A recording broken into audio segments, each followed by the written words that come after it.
Hello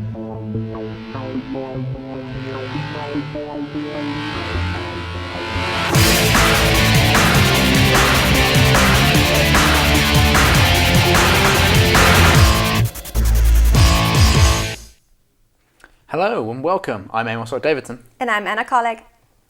Our top story today, the recent announcement of Britain's referendum, has led farmers to wonder how they'll be affected.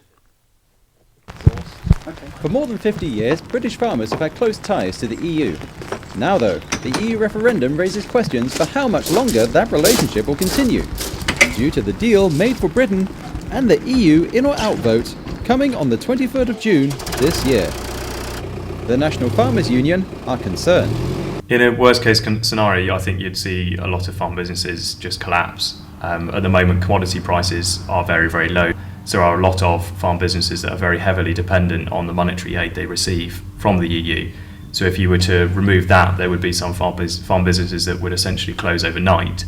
Those that didn't close overnight would probably struggle going forwards. I asked about DEFRA Secretary Liz Truss's comment that DEFRA were not working on post-EU exit plans. I think that was very naive of her to say, and I'm very, very concerned if that actually is the case, because it implies that a very low priority has been placed on agriculture. So what do local farmers think about this? We always question whether DEFRA are taking farmers seriously with some of their policy and attitudes they have going forwards, but ultimately someone somewhere will be looking at it. So I have confidence that they're not ignoring the issue completely. So, what does he know about how leaving the EU could affect his farming business? I don't know. We haven't got all the facts yet, so we haven't been told, if you like, the plan B as to what will happen if we leave. It's very difficult to say without us knowing what we'd be coming out to, and I think that's again where a lot of farmers are sort of sitting on the fence. We're not making a decision yet, because if we were to come out of the EU but all of the support payments would be there, all of the trade agreements would be there, then I think in their heart of hearts some farmers would vote to come out. I'm not expecting handouts from the government. I just want to work in a fair marketplace where we get paid properly for our produce. No matter the outcome of the referendum, it will not be legally binding to the government, who will be free to choose what they think is best for Britain. But what is happening behind closed doors that will alleviate Oxfordshire's farmers' concerns? No information is coming from official government sources, and allegedly, no plans are being drawn to safeguard farmers' futures. This is David Bullock, BrookesTV. We can expect to hear more about this in the future. Oxford Brookes University's plan to close Wheatley campus has already started. By summer 2017, the business faculty will be ready to move. From this to this, and this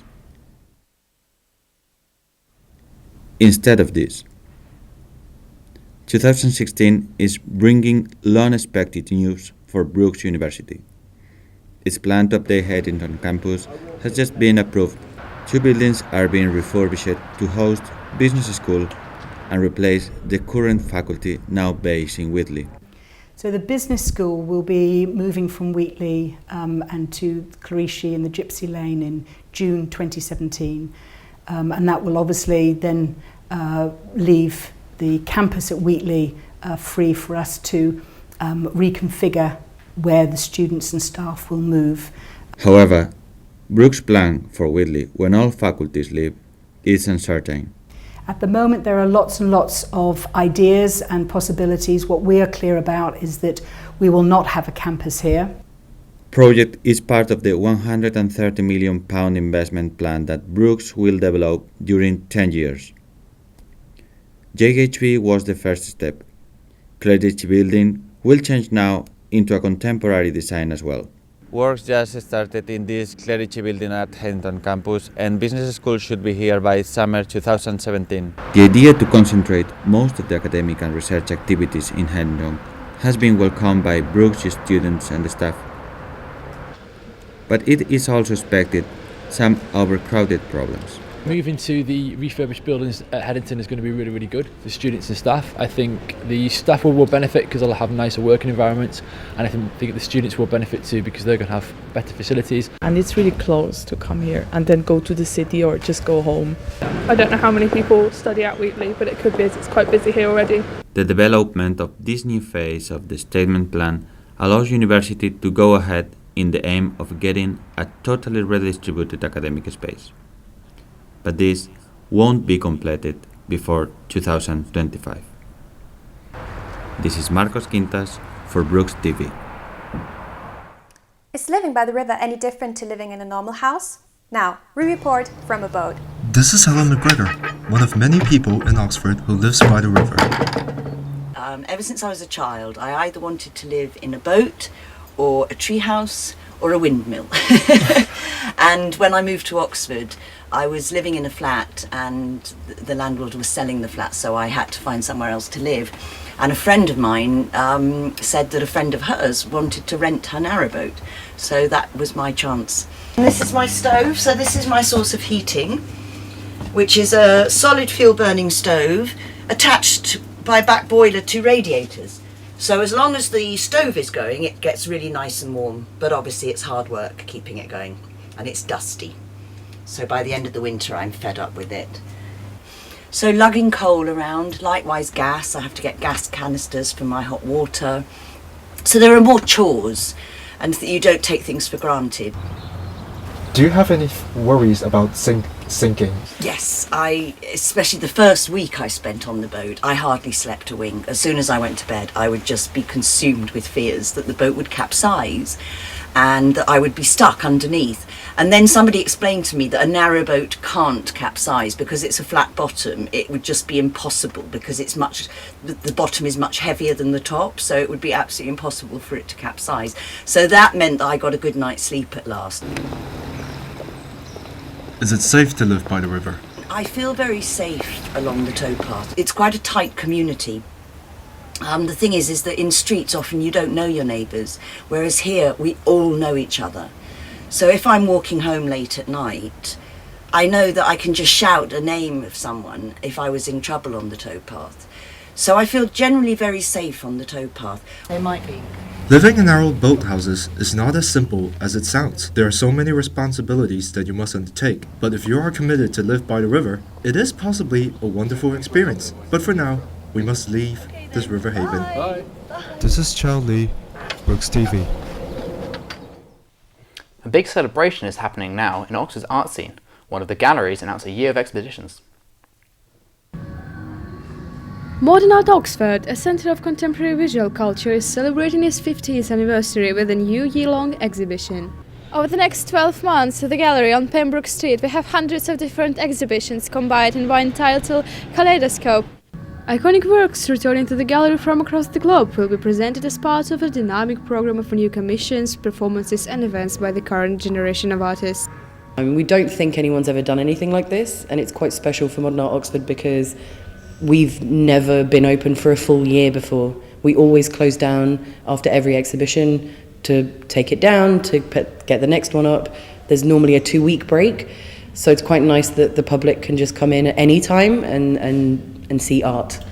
What we see and things we miss are explored in work by artists including Douglas Gordon, Pierre Auger, John Lentham and Yoko Ono. Is that we're bringing back a lot of the best pieces that have ever been shown at Modern Art Oxford. So with this show, for example, you've got Yoko Ono, who did I Blink, and it was made in 1966, which was the year we were founded, but it wasn't shown here till 1997 when Yoko had a solo show here, and now we're finally bringing it back. So people who wouldn't have had a chance to see it in 97 finally get to see it now. There are a lot of different museums with art around, so does the cultural city like Oxford perceive modern art as something needful? I think it's a fantastic resource for Oxford, and it really introduces me to all sorts of bits of art that I wouldn't necessarily normally see. Well, I actually work at the church just opposite, and I really like the cafe, although it's quite full, so we couldn't go there for lunch today. It's really small. I was expecting it to be quite big.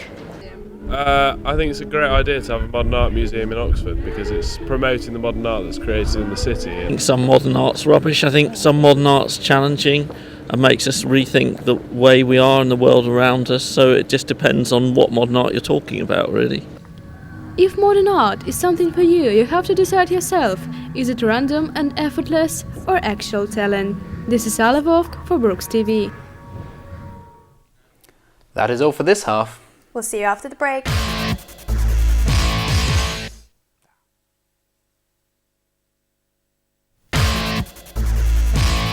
Welcome back! Earlier this week, Anna spoke to Martin Marais, a local writer, about his latest book.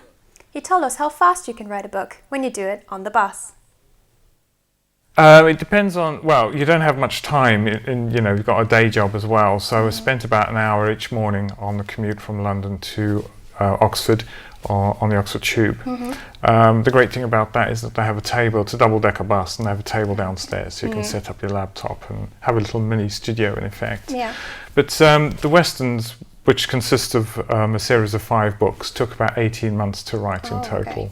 So it's a fairly long drawn-out process. If I could do it full-time, it would take much less time than that, obviously. Yeah. And do you only write on the bus, or do you continue to write when you're at home as well? No, I try and write a bit in the weekends as well. So Saturday, Sunday morning, first thing in the morning, get up early, because I'm used to getting up early because I catch the 6 o'clock bus from Oxford. So, and I try and spend 2 or 3 hours on Saturday and Sunday morning as well, which helps. I also do a bit of research on the Saturdays and Sundays as well, because I've got access to my books and things like that at home. Don't you get motion sick when you write on your laptop on the bus? Fortunately not, no. That's helpful. Very helpful. My mother, who travels a lot on the coach, Yeah. she can't read or do anything like that on the coach. She just has to look out the window or sleep. But I'm very fortunate that I can actually do it without getting sick. Otherwise it would be a problem. So this is your most recent book. That's it's right, called yes. The Bounty Hunter. So can you It tell is. us what it is about? That's the first of 5. It's a story about 2 Irish bounty hunters. I'm not sure why they're Irish. That's just the way they ended up being. They were, but they're also cousins. And I think another reason why they're Irish as well, because Irish families tend to be quite, or used to be quite large. Yeah. And they're actually very close. They're always very close. My wife's from Irish parentage, so they keep very close links to each other. But what it is, it's the story of these 2 cousins who are bounty hunters, and they've fallen out and they've been ignoring each other and avoiding each other for a few months, and then they bump into each other at this town called Wellhead. It's really in the middle of nowhere, and it's the story really of the relationship between them, because they both become very suspicious as why each other is there, and one of them, Tidy, who's the main character, is particularly suspicious because he thinks that his cousin Scully is up to something and has not included him. And that is the case. In fact, Scully has discovered that there's a gang of bank robbers planning to rob the bank, and he's planning with some other cousins to capture them and take the reward. And Tidy, when he discovers this, is rather annoyed that he's not been included in the plan. And it's just a story about how that all plays out, and then that leads into the subsequent 4 stories as well. And do you plan to write more books, and do you also want to write them on the bus? I'm hoping to make it a full-time career, and I will be writing more books. I'm already in the process of writing a series which is based around the Battle of Agincourt, the 100 Years' War, and following on to the War of the Roses, so set in 1400 England and France, basically. So that's the plan. That's one plan. I do want to write another series of books based on a similar one to the first one, which is a story about people involved in a particular battle. So, and there's loads of battles in history, as you know. So there's lots of material there. And the next one of that series I'm planning to write is about a battle in the First World War on the Somme. So that sounds lots interesting. Of plans. Yeah, so thank you very much for being here in the studio with us today. It was a pleasure. No problem. Thank you for your invitation. Next, we go to the Cotswold Wildlife Park and the Otmoor Reserve to learn more about otters in the Oxfordshire area. Otters? Yes, Oxfordshire otters. Otters of Oxfordshire have an interesting history. Dr. Ellen Lee from Thames Valley Environmental Group gave a talk at Oxford Natural History Museum to discuss otters.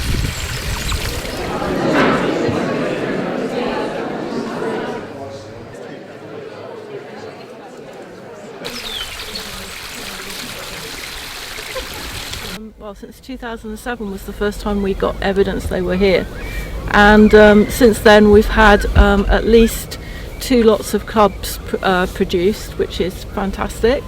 And at the moment we've got a solitary female, or we think she's a solitary female, on the reserve.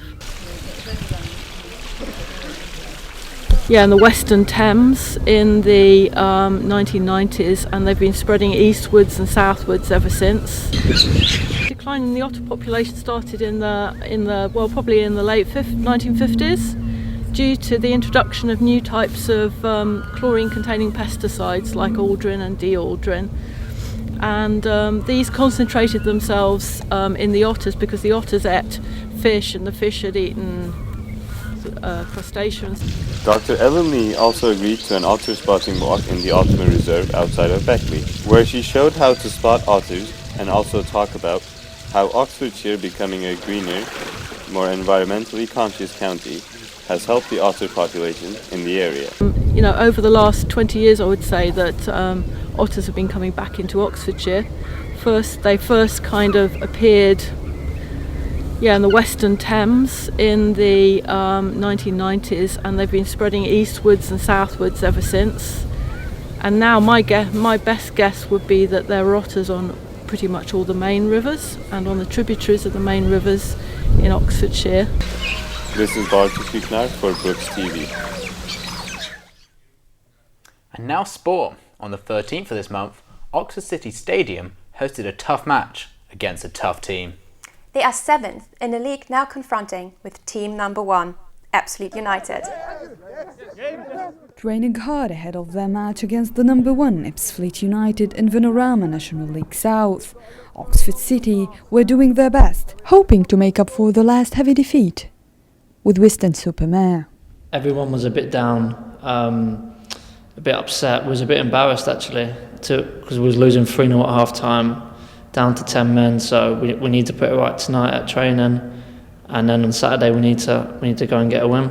We're not expected to necessarily win as they're flying really high, but internally and as a group we've got a talented squad as well, and we'll be seeking to try and get 3 points. We're playing against the top of the table side.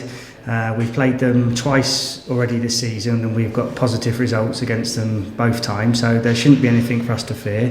But yeah, we're expecting a difficult game on Saturday, and hopefully looking for a positive response from our last league game, which was a bit disappointing. The match started in a rainy, cold afternoon.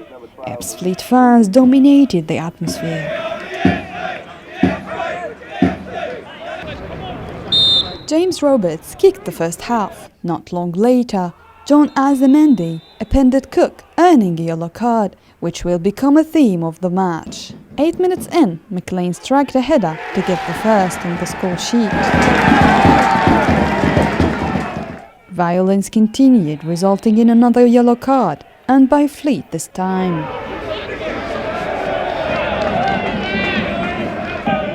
Arzamendi boosted the drama, terrifying Walker with an unwilling kick. And with this terrible head clash, Fleet earned their second yellow. For the first 10 minutes of the second half, Fleet was on the attack, confronted by a tough defence. A promising City attack by Kenan Isaac, confronted violently, awarded City a penalty kick and a golden opportunity. Bradley Bob took up the mission with no luck. A dangerous tackle from Kidwell's back by Reese Fleet sparked a confrontation between both sides. Reese earned a direct red, and Kidwell a yellow for his reaction, followed by another yellow. With Isaac fouled again near the box. A free kick didn't save the game, but a last-minute handball by Kidwell obviously did. Bob had a second penalty kick chance, this time snatched a well-deserved goal.